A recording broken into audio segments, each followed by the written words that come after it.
Baik, assalamualaikum warahmatullahi wabarakatuh. Perkenalkan, nama saya Muhammad Imro Ismail.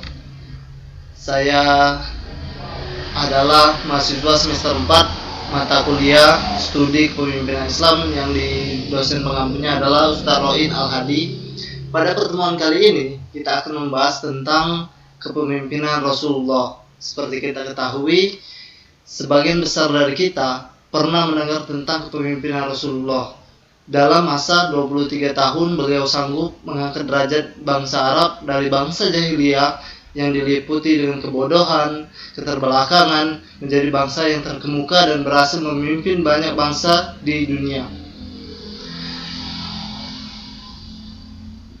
Cara berpikir Nabi Muhammad yang lurus terlahir dari cara pandangnya yang lurus juga terhadap hidup dan kehidupan ini. Cara berpikir yang lurus tadi menghasilkan sebuah keputusan yang tepat sekaligus dapat diterima oleh semua pihak.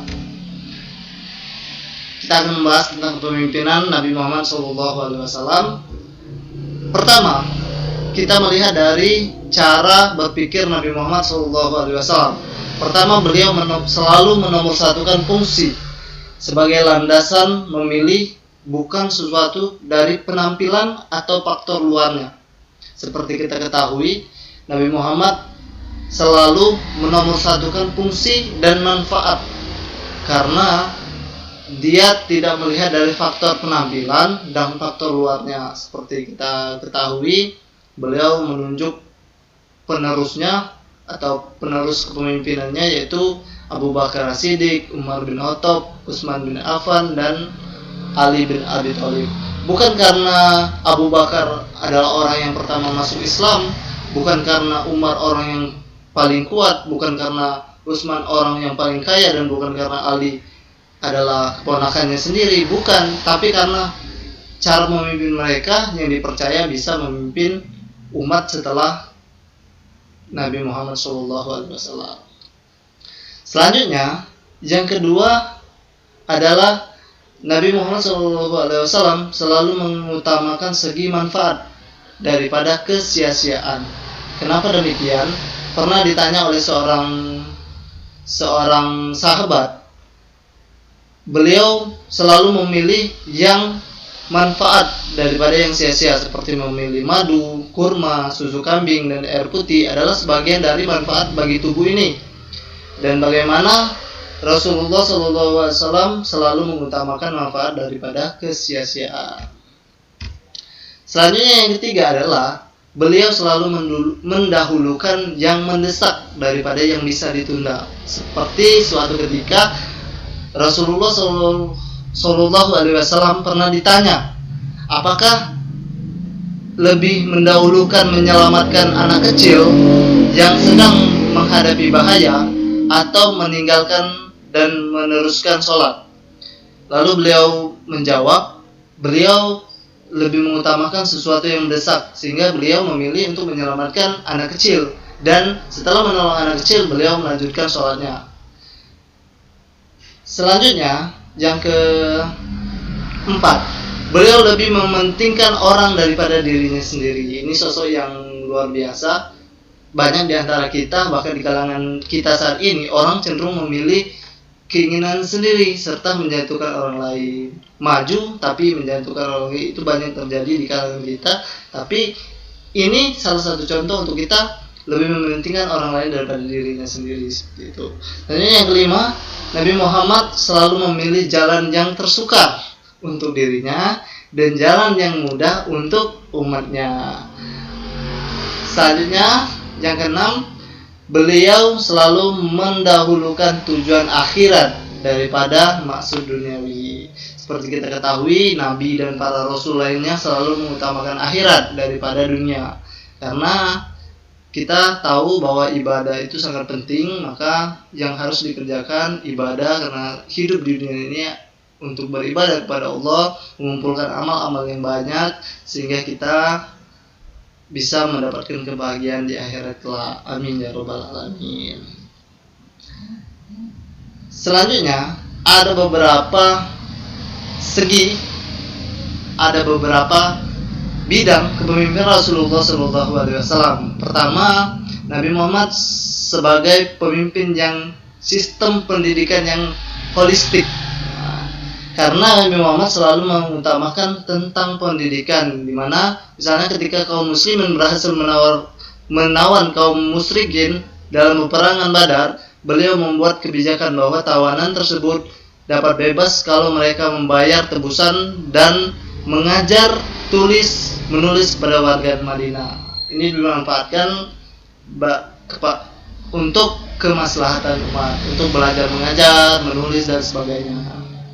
Selanjutnya, beliau juga dalam pendidikan juga beliau baik dan harus mempunyai beberapa kebaikan, di antaranya sebagai guru. Pertama, memperhatikan dan sungguh-sungguh kepada aspek semua pikiran, ruh, pikiran dan diri seseorang. Kedua, sebuah sistem pendidikan dinilai berdasarkan kelengkapannya, kualitas dan murid-muridnya. Dan yang ketiga, sebuah sistem pendidikan dinilai berdasarkan kemampuan untuk mengubah murid-muridnya. Selanjutnya, yang kedua, Nabi Muhammad sebagai pemimpin yang sosial politik. Seperti kita ketahui terjadi waktu Nabi Muhammad pernah mempersatukan antara kaum Muhajirin dan kaum Ansor sehingga menjadi saudara, kerabat, bahkan kerabat dekat. Itu salah satu dari contohnya. Selanjutnya, ada beberapa pandangan orientalis terhadap Nabi Muhammad SAW. Pertama, seperti kita ketahui, adalah Michael Hart. Beliau adalah penulis buku 100 orang berpengaruh di dunia, dan kerennya, beliau menulis 100 orang berpengaruh itu menomorsatukan Nabi Muhammad. Beliau pernah mengatakan jatuhnya pilihan saya kepada Nabi Muhammad untuk memimpin di tempat paling tinggi, daftar pribadi-pribadi yang paling berpengaruh di dunia. Ini katanya mungkin mengejutkan beberapa pembaca dan mungkin pula dipertanyakan oleh yang lainnya. Namun, dia memang satu-satunya orang yang ada dalam sejarah yang telah berhasil secara unggul dan agung baik dalam bidang keagamaan maupun bidang keduniawian. Selanjutnya, setelah Michael Hart pernah mengatakan, ada John William Draper.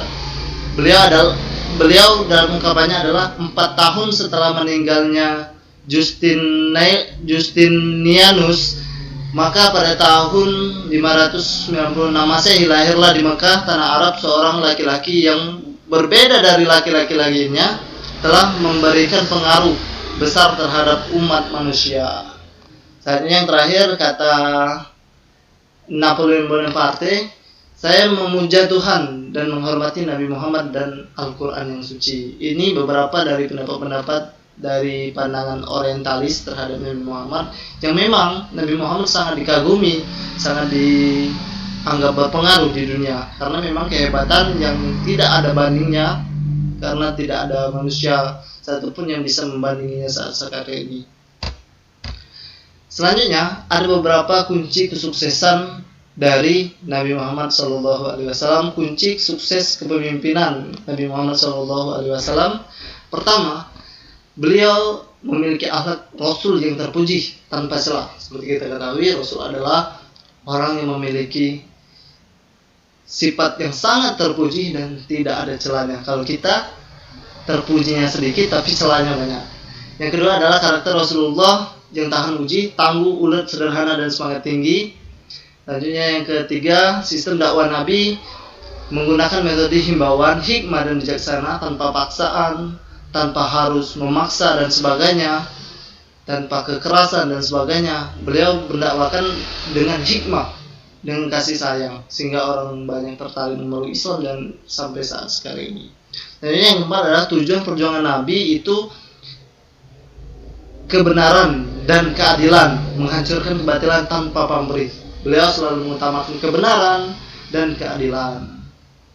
Selanjutnya yang kelima, prinsipnya itu prinsip persamaan, sama-sama orang Islam, sama-sama menyembah Allah, sama-sama membaca Al-Quran, meyakini Al-Quran, dan persamaan-persamaan lainnya dalam memeluk agama Islam. Selanjutnya yang keenam adalah sistem kebersamaan. Seperti kita ketahui, beliau juga pernah melakukan beberapa perang yang kalau tidak bersatu, kalau tidak bersama mungkin mudah saja orang mengalahkan Islam. Tapi dengan kebersamaan ini, dengan kekuatan ini, maka umat Islam selalu menang dalam peperangan. Tapi harapan kami untuk ke depan, untuk umat saat ini, untuk kebersamaan ditingkatkan, karena seperti kita ketahui banyak saling menyalahkan, banyak saling menggunjing mungkin, sehingga membuat umat Islam terpecah dan terkotak-kotak. Selanjutnya yang ketujuh adalah Rasulullah SAW selalu mementingkan dan keselamatan pengikut. Bahkan seperti kita ketahui, Rasulullah SAW selalu mementingkan keselamatan pengikutnya, mementingkan keselamatan pengikut dan mementingkan bagaimana pengikutnya di akhirat kelak. Yang kedelapan yaitu Rasulullah selalu memberikan kebebasan berkreasi serta berpendapat, mendeklarasikan kewenangan. Nah, yang terakhir adalah tipe pemimpinnya yang karismatis dan demokratis. Itu tadi, semoga dari kepemimpinan Rasulullah ini dapat kita mengambil contoh pelajaran sehingga kita dapat meniru Rasulullah dan kita terapkan di kehidupan kita mungkin, dan juga bisa kita terapkan mungkin kita diangkat menjadi pemimpin, atau bagaimana bisa kita terapkan di pemimpinan kita, dan kita juga bisa meniru dalam kehidupan kita. Semoga kita sama-sama menjadi umat Nabi Muhammad yang setia, istiqomah sampai akhir zaman. Itu tadi presentasi yang dapat Imron sampaikan. Semoga video ini bermanfaat bagi teman-teman dan bermanfaat juga bagi Imron pribadi. Terima kasih. Wassalamualaikum warahmatullahi wabarakatuh. Dadah.